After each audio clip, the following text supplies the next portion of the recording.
Welcome, everybody, to another Voices with Vervaeke. I'm here with Steve March. Steve reached out to me a while ago. He's got this amazing program. It's kind of hard to categorize it with because if I say like a coaching program, it really doesn't capture what's going on with Steve's work. And for reasons you'll see very clearly and very soon, just calling it a self-improvement program is also inadequate in some important ways. I've had an off-camera conversation with Steve.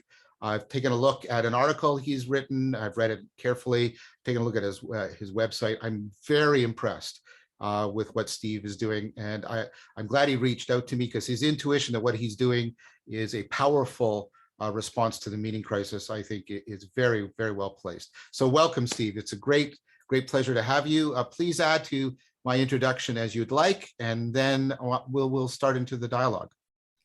Yeah, so it's really great to be here, and I've been a big fan of your work ever since discovering you probably about a year ago, and am impressed with the volume of content that you're putting out, and still feel like I'm always catching up. So it's fun to be in this conversation with you and to contribute to that. Yeah, I'm not sure what else would be interesting for your audience to know about me. I've been in the coaching field for about 20 years now, and been involved with training coaches since 2003, so almost as long. And yeah, I'm also looking for like a new word to talk about this, like coaching. You know, I call it coaching. I call myself a coach. I train coaches. They call themselves coaches, and yet it's clear that there's so many versions of coaching out there in the world that just don't fit with the principles and the practices that we're actually doing. So, you know, sometimes I call what we're doing in Aletheia as like a leading edge new generation of coaching. Like a fourth generation, and I've articulated and others have articulated multiple generations of methodology as the field has grown and developed. So maybe one of the things we can get up to is inventing a new word for this. That'd be wonderful. Well, let's start that. And a good place we both agreed to start that is you make a very clear distinction between self-improvement and self-unfoldment. And there's a lot built into that, and eventually we hopefully will get to talking about the Heideggerian roots of what's obviously even behind the name of what you're doing, Aletheia. Yeah. But let's start there. You make a very clear and important distinction between self-improvement, which is everywhere, self-help, self-improvement, and what you're doing, self-unfoldment. And I think this is an important distinction. Good place to start. Yeah, right. So you know, being a coach for such a long time, one of the things that I noticed is that, you know, everybody has sort of taken off with self-improvement. And I think over the years, it's just grown and grown and grown. And there's a lot of good intentions behind that, and a lot of really wonderful things about, you know, taking up the mantle of, okay, I can do better, I can learn, I can grow, you know, so all of that is really, really great. Where I'm trying to make a distinction here is more on the methodological side, like how do we actually approach that? And what I noticed is that oftentimes the very start of self-improvement is feeling some kind of self-deficiency. Like we feel like, well, I just don't know if I have what it takes. You know, I'm not feeling skilled here. Maybe I'm not good enough. Maybe I'm just not enough. And so naturally, when we feel that way, you know, which many of us do every New Year's Eve, right? When we set out our New Year's resolutions, like I'm going to do better this year, right? The challenge that I noticed, and I saw just loads of my clients and students go through this, is that good intention, that good effort would often meet with some kind of bumpiness along the road, whether it's internal resistance or difficulty in actually making these kinds of improvements, embodying them, establishing them in life. And very often what that did was just reinforce the sense of self-deficiency. And so there was a good intention here, but the way of going about it actually wound up reinforcing that starting point and never actually arriving at a place. And the challenge is that very often what people conclude is something like, I just don't have the discipline, right? Right. Or willpower or something. The willpower, exactly. It's like, I just don't have what it takes to make this improvement, to integrate this into my life, which kind of, makes that self-improvement approach well-intended, but also self-sabotaging at the same time. And so what I started to experiment with, in the late 2000s, and Aletheia is now, was founded in 2013, but I was playing around with this methodology even before that, in earlier versions of it. So instead of asking what's missing, which is a very common place that coaches stand in when they're meeting a client, listening, like, okay, what's missing here? How can I help the client to improve or to develop or bring or build or something so that that's not missing anymore? And I ask a kind of provocative question. The provocative question is, what if nothing is missing? And I mean that question not in the sense that, yes, of course, skill can be missing. Like, we can lack a skill and we need to practice to build a skill. What I more am pointing to is what if nothing is missing in our beingness? Like, what if we're already a whole human being? Like, and I think that gets glossed over and it gets missed. And very often this is a sort of startling question. And it really invites someone into, if they say, well, I think something is missing. The question is, well, what if nothing is missing? Why don't we take a look? And so it's an invitation into the present moment, into what's tangibly, palpably here. And instead of looking for what's not here, we look instead for what is here. We feel the body, feel the emotions, work with exactly what's here in a way that unfolds the client, that unfolds a deeper sense of themselves, a richer sense of themselves, a richer sense of what it is to be human. And this is where it's maybe helpful to start to talk about depth a little bit, because what unfolds is this deeper self-contact. And that's the really big distinction. It's like it's a difference in starting point. Right. And as a result of that, a difference in how the conversation and the journey unfolds from there. So this is very, I love provocative questions. They're the very best. So I really find this very thought-provoking. So instead of, instead of engaging in sort of a self-improvement project, it sounds like this is much more, and maybe, and the Socratic illusion is intended, this is much more of a self-knowledge project. It's coming, and the unfoldment, and I don't mean just theoretical or propositional knowledge, right? Yeah, right.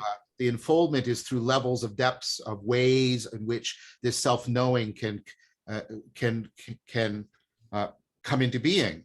Is that landing with you? Am I getting this well? Yeah, it is. And what I would say is it is about becoming more self-aware, becoming more self-understanding, but in a deeply participatory way. So there's an active engagement with life. So just to give you a little example, when clients come in, what we do as coaches in this approach is we set up what I call a developmental container, which is what is your goal? What are you trying to do with yourself, with your life, with your job, with your relationships, whatever it is.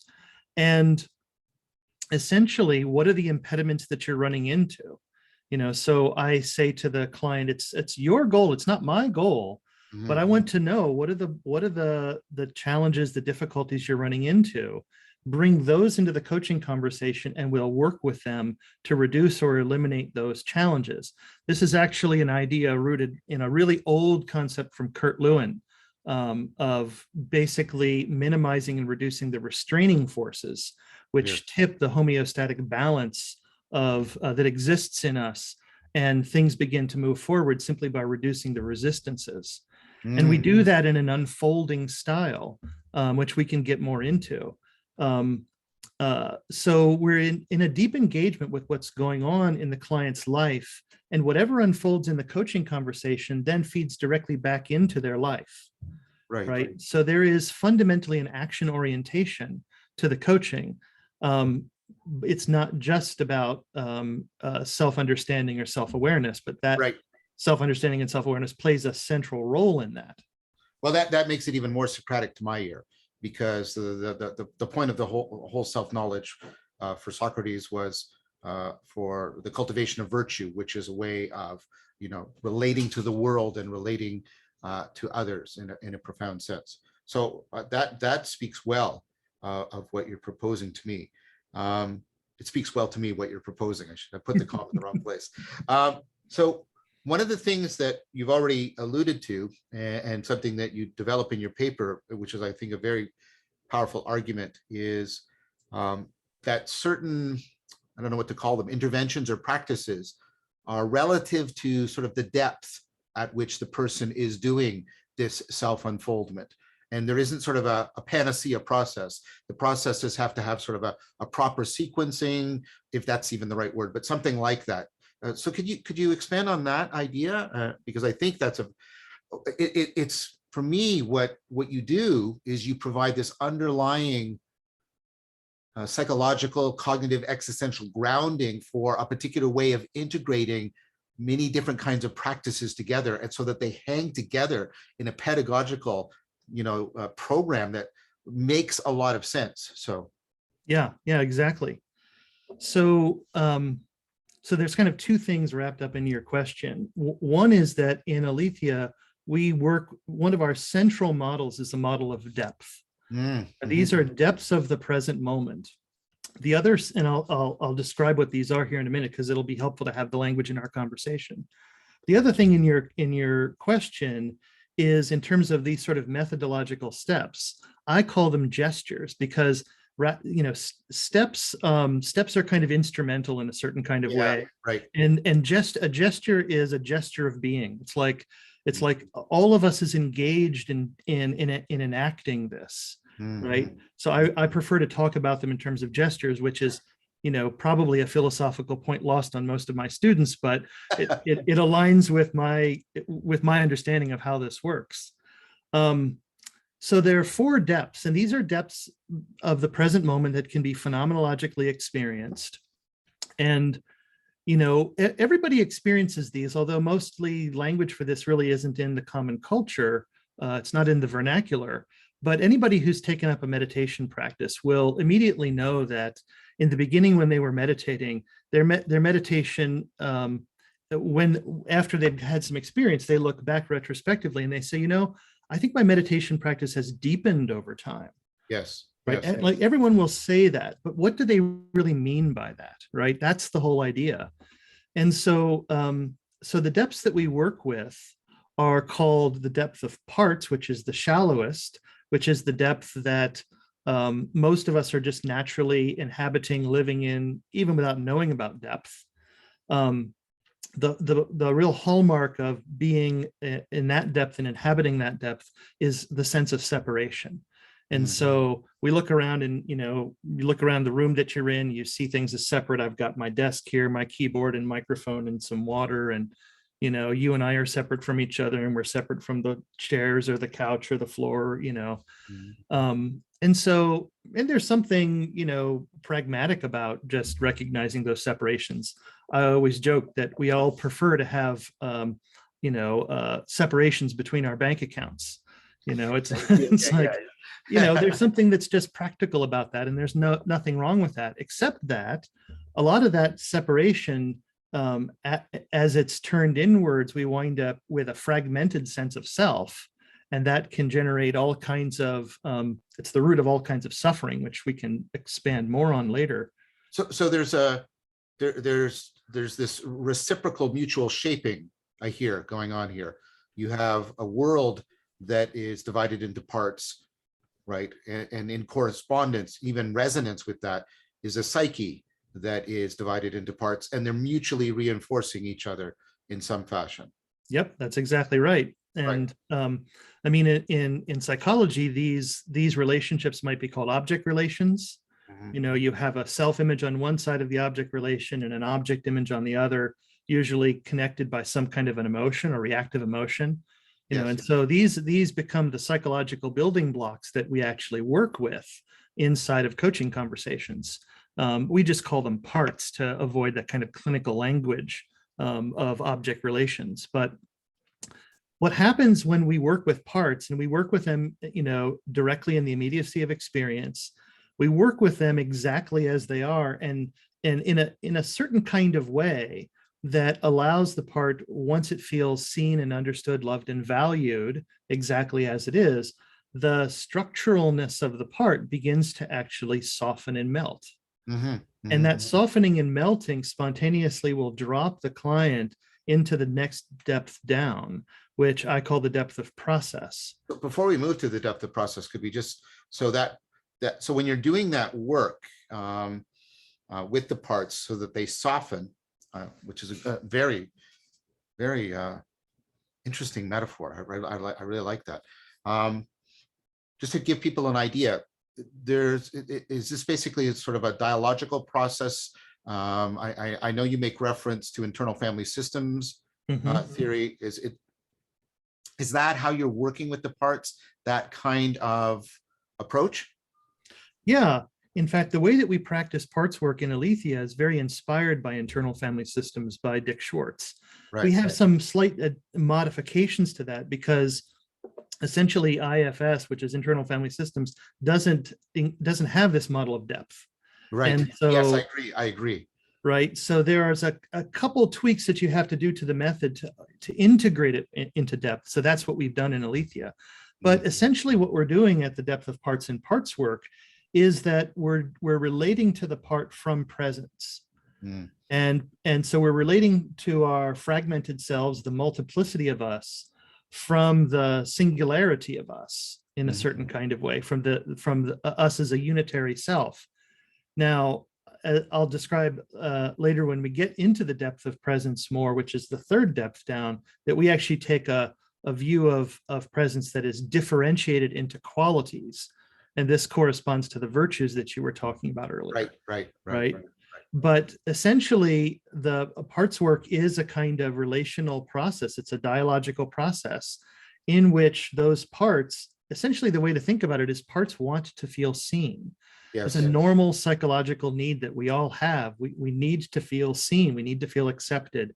We need to have a sense of belonging and togetherness, right? I mean, Heinz Kohut, founder of self-psychology, brought a lot of this in his study of narcissism, this fundamental need for mirroring, right? So all we do in our version of parts work is we meet those normal psychological needs that parts have: the need for mirroring, the need for idealization, the need for belonging, etc. And what happens is those parts actually melt, they soften, they relax, which we actually understand as a kind of emergence of a particular quality of presence.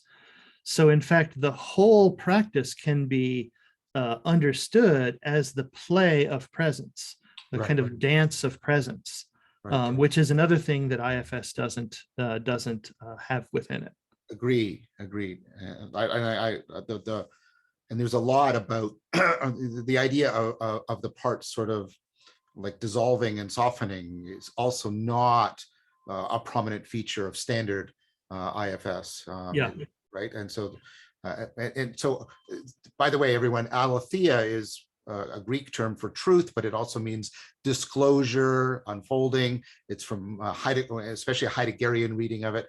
So what you see the excuse me, the parts work is doing is it's affecting a kind of change in that internal dialogue and also external dialogue. So, and then that softening actually is affords a disclosure of something else, right? Which is, I take it to be a move into a deeper level. Is that correct? Yeah, the way I like to say it, just saying the same thing that you're saying, but just in slightly different words, is that when we practice parts work, parts become more permeable to depth.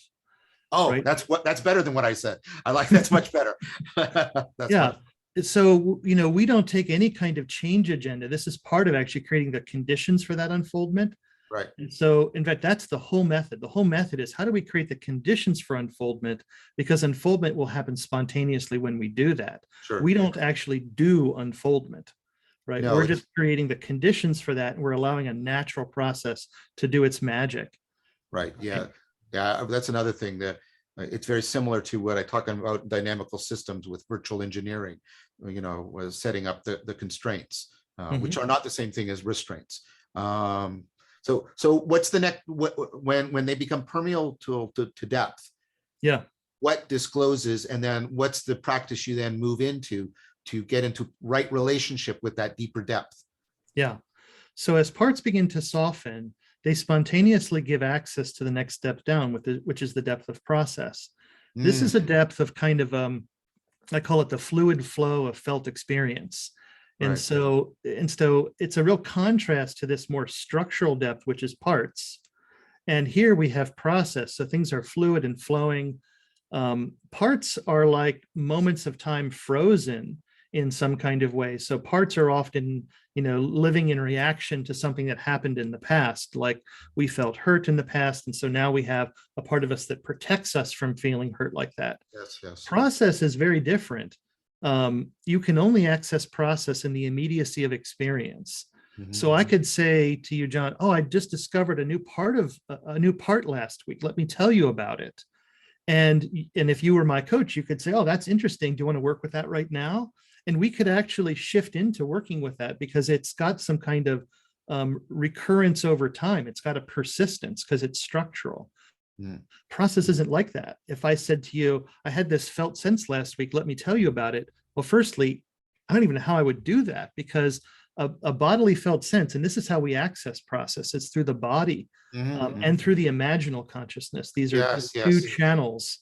Yeah. And oftentimes they're simultaneous channels. Right. And what we feel and experience at this depth is so intricate and precise and so rich and textured that in fact it beguiles our language for it. And so first when we encounter it, because we can't categorize it, we can't say it's a this or it's a that, it first feels murky and vague, and we're not really sure. Does it feel sort of inchoate for people? It's for sure it's inchoate, yeah.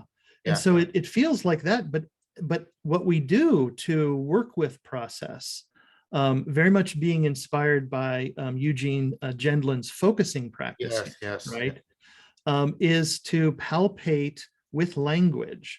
So instead of describing with language, which is how language operates at the depth of parts, here we palpate with language. We might say something like, I'm sensing this thing, it's in my chest, and it feels a bit like it's swirling, but actually, wait a second, as I'm talking about it, it's not really a swirl, it's like a dropping in, So we do this thing that I call feeling saying.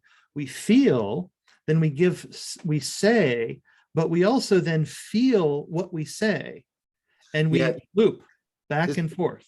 It's very much like for me, well, I mean, there's practices I do that are like that, but this may be something that has a, if you're writing poetry, it very much has this to it. It's very much, you're not describing something as it is. I like your metaphor. You're palpating it and you're sort of caressing it so that it will take shape. And you'll, right. And the language is much more trying to conform to something outside of the language than just point at something that's already stable. So you're nodding. So it sounds like I'm on the right track with that. Yeah. Exactly. In fact, this is another whole thread of conversation that we could get into, but in order to practice this kind of coaching, you have to shift into a particular way of attuning to immediate experience. Yeah. And this is something that I got really sensitive to from studying Heidegger. Yes. And the whole distinction between a technological attunement and a more poetic attunement. Exactly. And, yes. Right. We can unpack this a little bit if you want to, but Aletheia has to be practiced in a poetic attunement or it doesn't work. Like, these practices just don't work.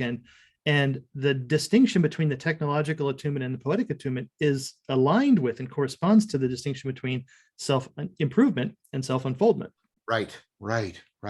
That makes a lot of sense. It also, I don't know if you got a chance to see it or not.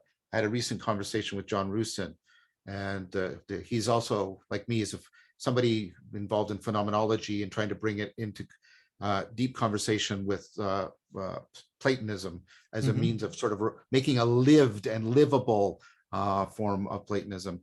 But in his wonderful book, Bearing Witness to Epiphany, he talks about a musicality to intelligibility, which isn't the same thing as, you know, the sort of denotations. So, I mean, the attunement to, it sounds to me like there's a sort of a stereoscopic attunement. There's an attunement to, and I think you're getting this with the feeling saying, there's an attunement to how this is unfolding, the poetic attunement. One part of the poetic attunement is to how it's unfolding in you, but there's also an attunement to like a language that is more like logos, that's taking shape on its own, right? And you're sort of participating in its shaping.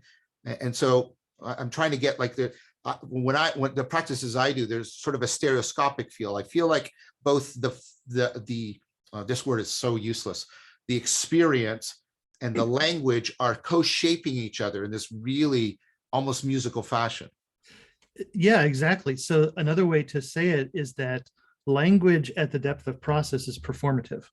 Ah, excellent. Right? Well Right. said. Well said. That picks up on poesis as making, right? Right, exactly. And this, you know, for the philosophers in your audience, this ties into the work of John Austin, Searle on speech act theory. Yeah. And, you know, the idea that we're not just describing with language, that we're actually doing something with language, Yes, right? yes, yes. And so when we practice feeling saying at this steps, yes, there's an attempt to communicate, like I'm in contact with this thing, and it's almost as if we're trying to describe something. And yet what we pay attention to more than getting the description right is what happens when we try to express and give voice to what we're feeling, because that changes what we're feeling. And so the actual act of feeling saying is what unfolds. Yeah, yes. Right? Yes. We get this kind of unfolding engine going. Yeah. And it's my sense, by the way, that, you know, the whole thing that we're doing in Aletheia is learning how to inhabit all of our depths, all four of these depths. And that is actually what plugs us into the logos. Yes, yes, yes. And so we can I agree. See the you know, that these parts that are in reaction to the past, in some sense, are, you know, sort of rigid, ossified, and block us from access to these depths. So in some sense, they're in the way of gaining access and embodiment and expression of the logos. As they begin to relax, we drop down into the first time we actually come into contact with something like that, which is at the depth of process, right. And it can go deeper. So this reminds me of Grimes' notion of the pathy logos, where instead of pathology, the logos get sort of frozen and locked in certain ways. I'm not familiar with that. I'll have to check it out. He's got a book on philosophical midwifery, which I still need to read. I've read a little bit about it. He's part of the philosophical counseling movement. Okay, yeah. One of his founding figures. Okay, so this is exciting, and I don't want to break the narrative too much. Okay, so people are working with process. They're getting right. They're starting to feel the vitality of the logos in some way, both the intelligibility within their experience and, you know, the intelligibility that's emerging within their, you know, conceptual interaction with it, and that's unfolding in this loop, like you say. Then what happens, right? Yeah. So one important point about the depth of process I don't want to make sure to leave out is that what we're really experiencing at this depth is felt relatedness. Yes, the religio. Right? Yes, yeah. Yes. And so at the depth of parts, it was separation. But now that those have softened and melted, what do we melt into? We melt into a field of deep and implicit relatedness. And so what we're actually feeling is us, is what's happening here, right? So this is a tremendously powerful resource that I work with coaching clients, because now I work with executives or leaders, and, you know, in a position of leadership, they're constantly having to read the room, right? Like, what's happening in this meeting? How is this going? And do they do that in a completely rational way? I mean, of course, there is a rational element to that, but a lot of times they can, if they have access to this particular depth, this resource, they can drop it and they can feel how it's going, right? So I'm wondering I mean, that's a powerful thing. And it's, I talk about you know, where virtue and virtuosity start to meet. But I'm also want to bring up, like, do you get a change? I mean, separation, and then when people move into this felt sense, and it's not just a physical sense, it's also like it's It's also a cognitive sense. It's simultaneous, right? So Yeah. so really sense, like when we talk about making sense, right? So when they're doing that, when they're getting this felt sense of connectedness, I mean, there's a lot of research showing that meaning in life is this felt sense of connectedness to yourself, to other people, to the world. Do people start to talk about their lives become, I can see the first one being, the first process would be, therapeutic. I'm not saying you're doing therapy, but you know what I mean? It's alleviating, it's ameliorating. But this one, like I could see people starting to sense flourishing. They could start to sense meaning in life. Do they start to talk about their lives are becoming more meaningful when they drop to this level? Yeah, exactly. And the way that I would say is that the work at the depth of parts is unblocking, because our parts are basically, it's like they're trying to help us. They have good intentions, but very often because they're structural, there's a rigidity there, there's an ossification there, they're actually blocking us in a particular way. Now, mostly they're blocking us from having a deeper self-contact where we can understand and embody our other resources, our virtue, for example. So they're blocking. But as people deepen into this, their lives, their relational lives just become enriched. Yes. Right. And so their sense of themselves, their sense of what they're doing, their sense of navigating. So a big frame that I use in my work is really drawn from complexity science. And I view human beings as complex systems living embedded within layers of nested complex systems. As do I, very much. Yeah. And so, and by the way, this really sells easily in the corporate world when I go in and speak about complexity, and no one argues with me when I say life is complex, right? Yeah, what you're doing is complex. But the question really is, if it's complex, and that we immediately run into the limits of problem solving in dealing with complexity. Yes. And so how do you learn to navigate that complexity? Well, actually dropping into the depth of process gives you an immediate access to the feeling of being in a complex system, and gives you experience that allows you to orient and navigate in that. So it actually becomes very, very practical. And this is something I try to emphasize, because the deeper we go, to some people, it seems like we're getting really esoteric. And what I want to keep bringing it back to is actually, this is super practical.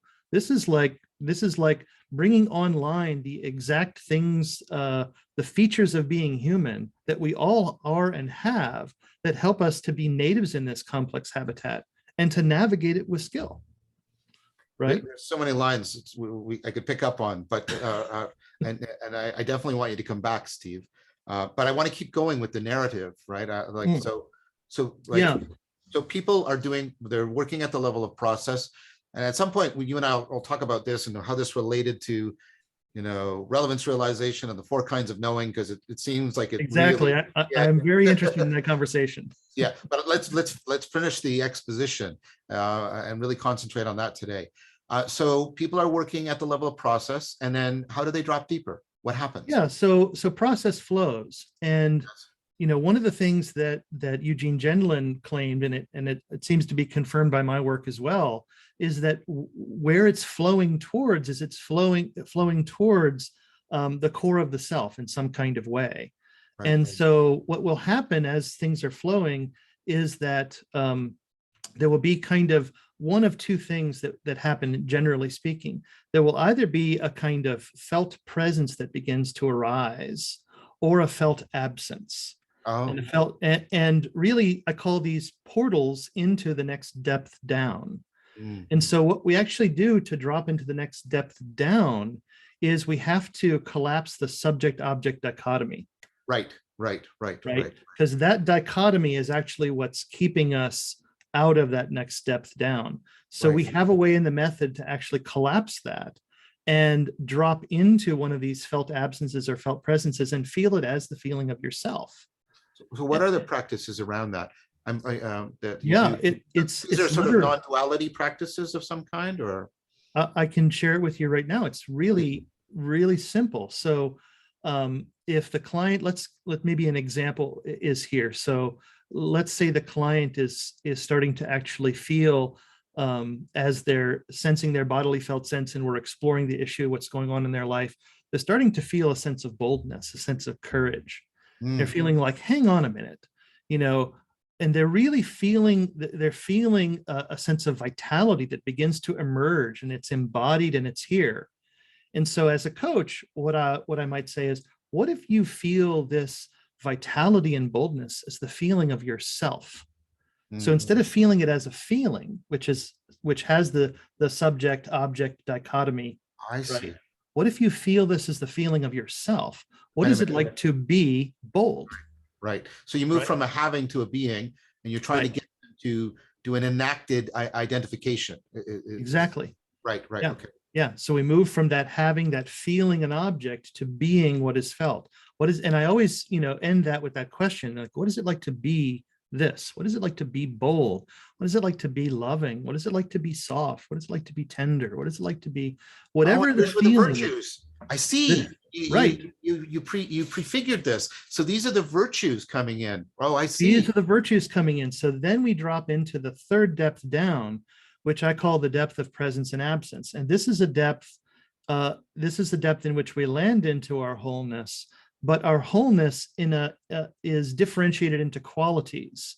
And here, this differentiation is a differentiation that integrates, as opposed to a differentiation that fragments. Ah, you're right, right. Right. So, So at the depth of parts, we have a differentiation that fragments and separates. Here, what we have is a differentiation that integrates.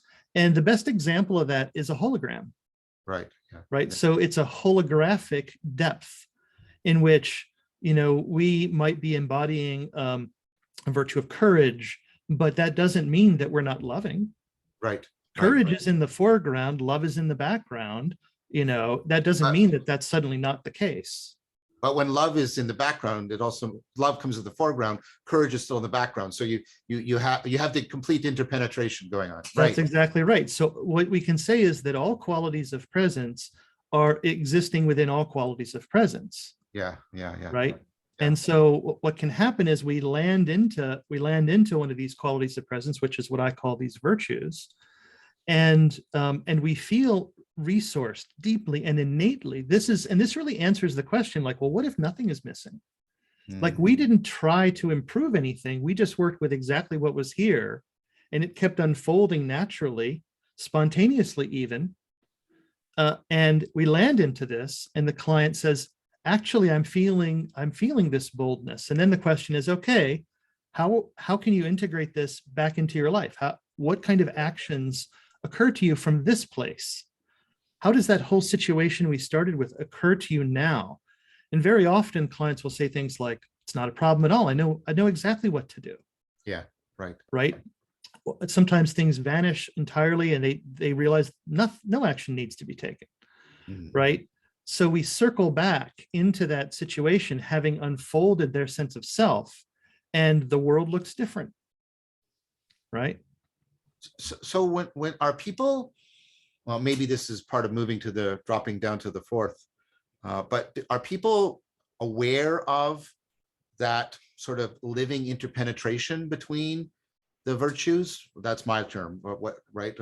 Like, do they get a sense of, like, you indicated there's a sense of wholeness here, like there's a holographic thing, but do they get a sense of, I'm struggling for a term, or I want something like field, or a sense of that all of this, right, is being held in and made possible in some profound way. Do they get a sense of that while they're in there, or is that maybe opening up to a deeper level? Or well, I think if I'm understanding what you're kind of reaching for here, what happens is that after doing this practice for some period of time, could be months, could be years, many different differentiated qualities have been realized. And the more you realize any quality, the faster it is to realize more of the qualities. There's a quickening that happens because you're kind of greasing the skids, right? You're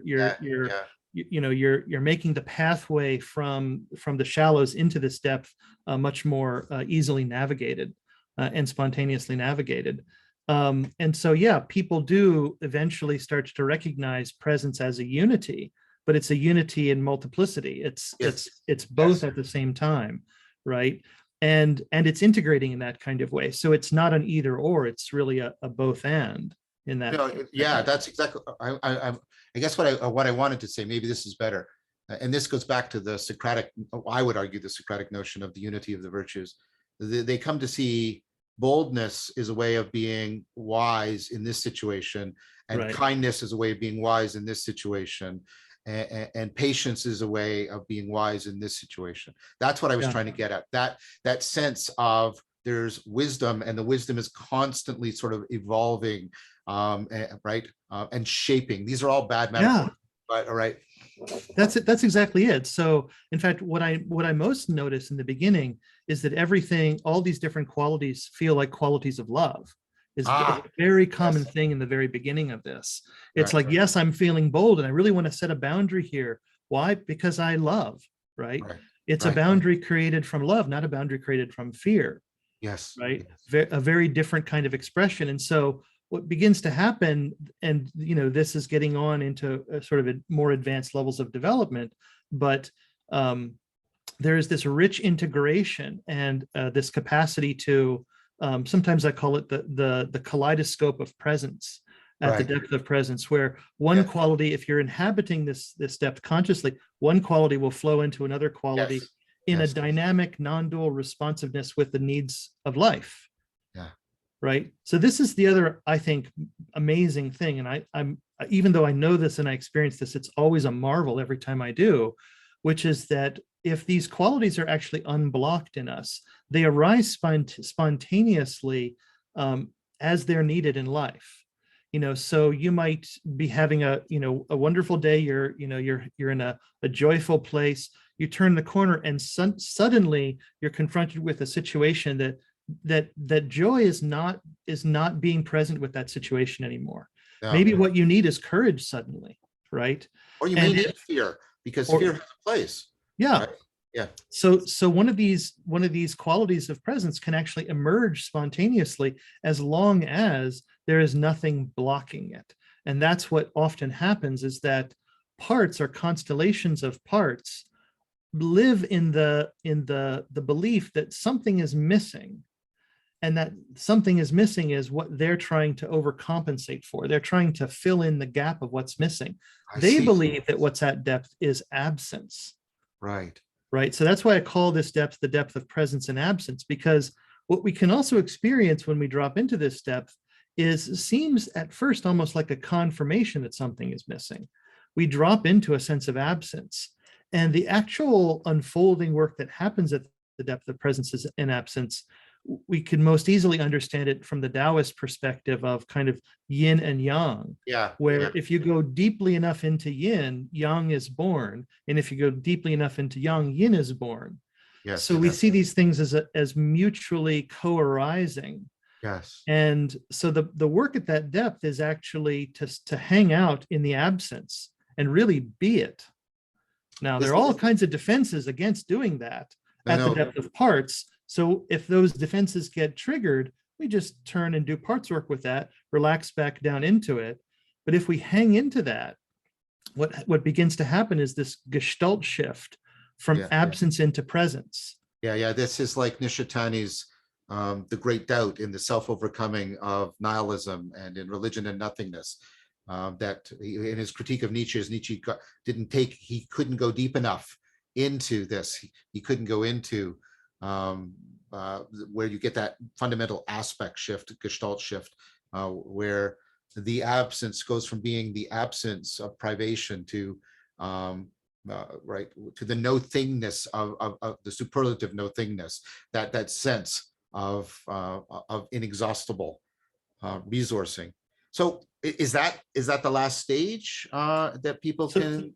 So that's not the last stage. And just to give another illustration of this, the one that I typically use in the class is this really old line drawing of the old woman and the young woman. It's depending upon which perspective you look at, that's actually how it functions, is that absence and presence are there immediately. They're there, both of them at the same time, and you sink into one, and you really work in an open awareness state, beholding the whole of the field. Yes. And it'll flip on you, and you go, wait a second, this isn't a nothing. This is a something. It's a presence. It's not an absence. Chris and I used the Rubens vase, which is the Right. Yeah. the goblet or the two faces kissing, when we were talking about exactly the same kind of shift in a paper we published last year. But this is such an important realization to have, because prior to that realization, the tendency is to connote presence as good and absence as bad, or Yes, or yes. one is right and one is wrong. Yes, yes. And here what happens is we recognize there is no presence without absence, and vice versa. Yeah. And so once you do that, there is so much that relaxes. And in fact, what I observe is entire constellations of parts actually relax. So Right. when we actually drop into this deeper depth, we're simultaneously doing parts work, but at another order in a certain Right. kind of way. So things just really relax and open up. And then that opens up the possibility of doing one more move into the fourth depth, the final depth, the deepest depth, which is the depth of non-duality. Right. And the depth of non-duality, spoken about and taught about in a lot of the world's wisdom traditions, Buddhism, Advaita Vedanta. You can see roots of it in esoteric Christianity and Judaism and Neoplatonism, Islam and Neoplatonism, etc. It's east, west, all over the place. Right. Essentially, what we do is we settle into presence and absence and the simultaneousness of those things. Yes. And we feel both at the same time. Yes, yes. And at first, what begins to happen is a flickering. We flicker back and forth because what we're actually trying to do is impossible. You can't feel both at the same time. For something to be in the foreground, something else has to be in the background, and you can't get there at the same time. So what happens is, and this is true of all styles of non-dual work, and we do multiple styles of non-dual work in Aletheia, but the first style that we learn is this kind of failing into non-duality. Right. And so we actually try to feel both at the same time, to be both at the same time, and we actually fail. And that failure drops us into a non-dual state, which in the hallmark of non-duality is non-separation, right? It's the exact opposite of the depth of parts, which is separation. So here we drop into an experience of non-separation. Right. And then we use other styles of non-dual work to explore that space in more detail. Right, right. I like the stereoscopic flickering. It reminds me of some of the prajna work that I've done. Yeah. So, I mean, this sounds like, I understand there's going to be considerable variation between individuals, given their, given their psychodynamic backgrounds and environments, etc. But this sounds like something that on average would take years to do. Is that, I mean, to get to that, I don't quite like the level language, but you know what I mean? Yeah. To get to that deepest level. Is that fair? I mean, that doesn't mean it's not rewarding at every step. I'm not saying that. Right. Because I get it. What you're saying is every one of these steps or gestures, as you call it, a better word, right, is valuable, is intrinsically valuable. And again, not in some just sort of conceptual idealistic way, but in the vitality of a lived life. But is that fair, though, for me to say that, on average, it sounds like a life course, right? It sounds like something you're going to engage in for quite some time if you wanted to get to the deepest level. Yeah. So when I first started working in this way, just to back up a little bit to give some context to my answer to your question. Sure. I'd studied parts work, I'd studied process work and focusing, I'd studied in the diamond approach, in that tradition, there's this differentiation of qualities. That's really, I learned that, studied in Buddhism in some non-dual traditions. This is how I recognized depth for the first time, because I noticed that all these methods work and don't work, and Yes. how do you explain that? And I realized the insight that they all work because they work at a certain depth. Yes. Right. Yes. And so at I think first, what really profound insight.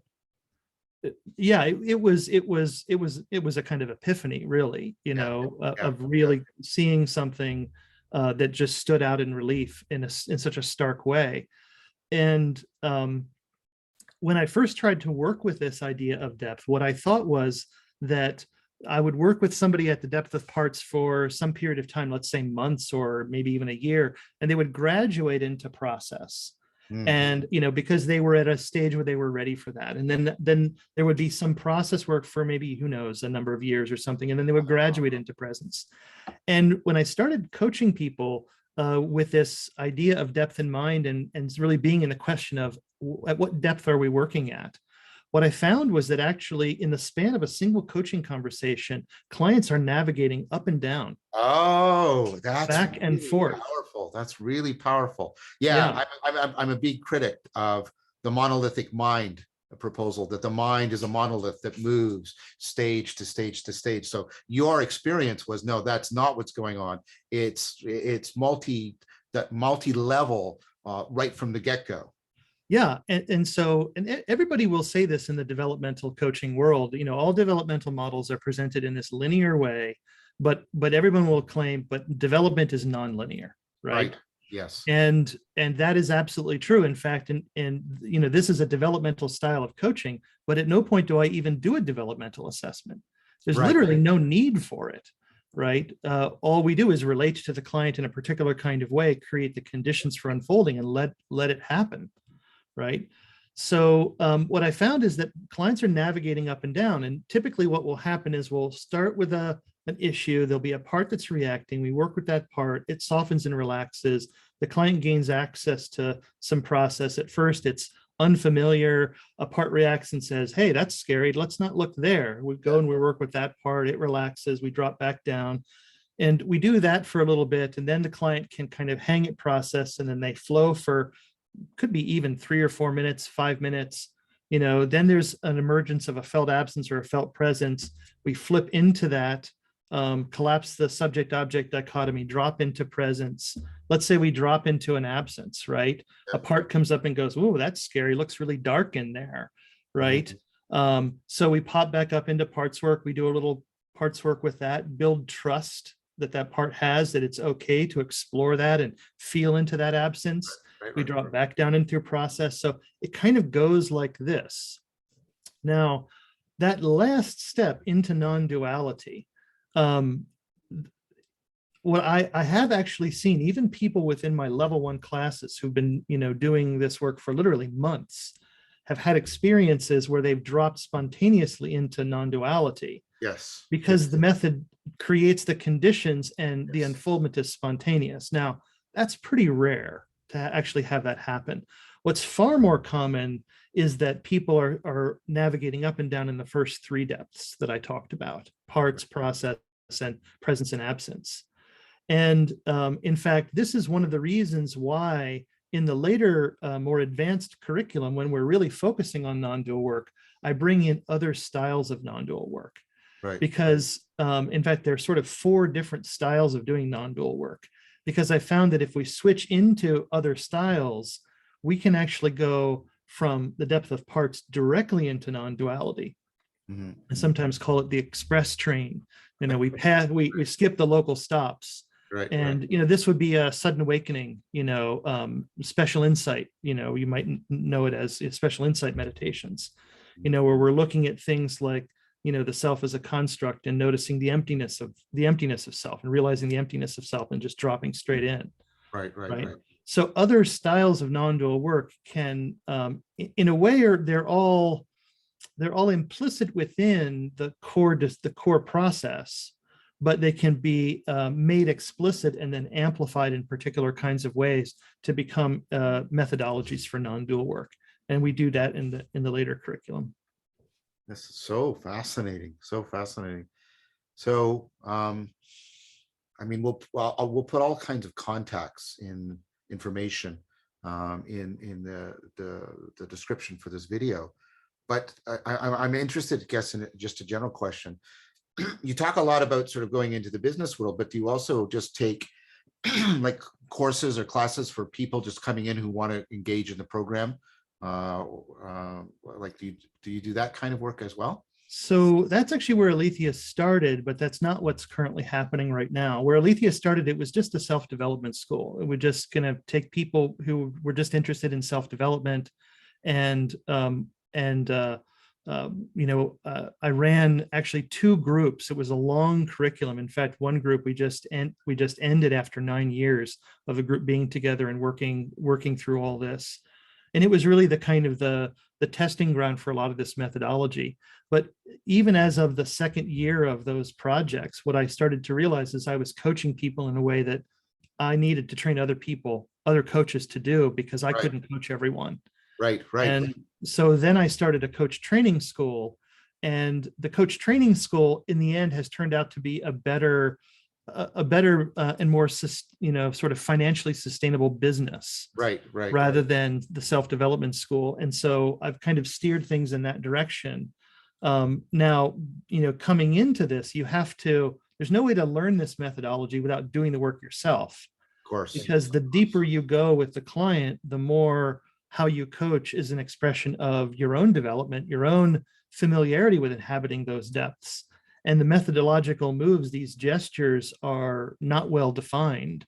The shallower you are and the more structural you're working with in terms of depth, the easier it is to say the gesture looks like this. You do this, then this, then this. I get it. Yeah.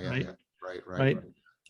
At some point, I may return to the idea. In fact, this self-development school I called the Aletheia Academy. And, at some point I may return to that idea and restart the academy. But right now it's just coach training. I just asked because you might get interest from this video. Yeah. I want to go through this, like I want to do this kind of thing. Yeah, and the most powerful way to experience it for yourself is curiously to actually learn how to do it as a coach. Yeah, even if you don't have the aspiration to go out and to coach people, because sitting in that kind of space with people is, I mean, even when you're not the client, this is one of the things I love about this work. Even when you're not the client, you're developing in the middle of this. This is very Socratic. Yeah, and the best teaching is when you're learning, and the best learning is when you're teaching. Right. Very, very much. Wow. Well, Steve, I think this is maybe a nice chunk. Yeah. And I definitely want you to come back, because there's a lot we want to talk about. We didn't get into memory reconsolidation at all. That's right. We didn't get to talk about Heidegger yet very much. And we've made some allusions. Or I want to do the somatics. memory consolidation. Pardon me. What did you say? Or how we do this somatically. There's a whole way to talk about this, and somatically, or the group work. Yeah, so I want to talk about all of this. I want to talk about all of this very much. Yeah. Yeah, I think this is a good place for our first. I like to give people who come on my show the opportunity to give sort of a last word, something they'd like to say, and then we'll bring it to a close. Yeah. Well, I'm really excited for this conversation and what can come from it. I'm really interested in hearing from you about this, how your work maps onto this. So I just want to say that to start with, and this work is unfolding itself, right? Yes. It didn't come out this way. It's unfolding.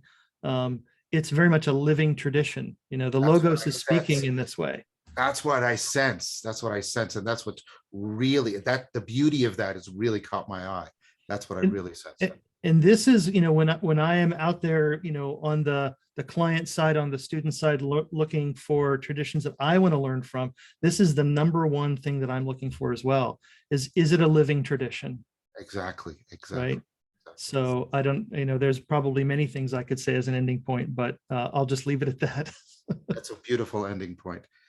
Okay, so Steve, you're going to come back probably for multiple more discussions. This has been so wonderful. Thank you so very much. It's been a lot of fun for me too. I look forward to that.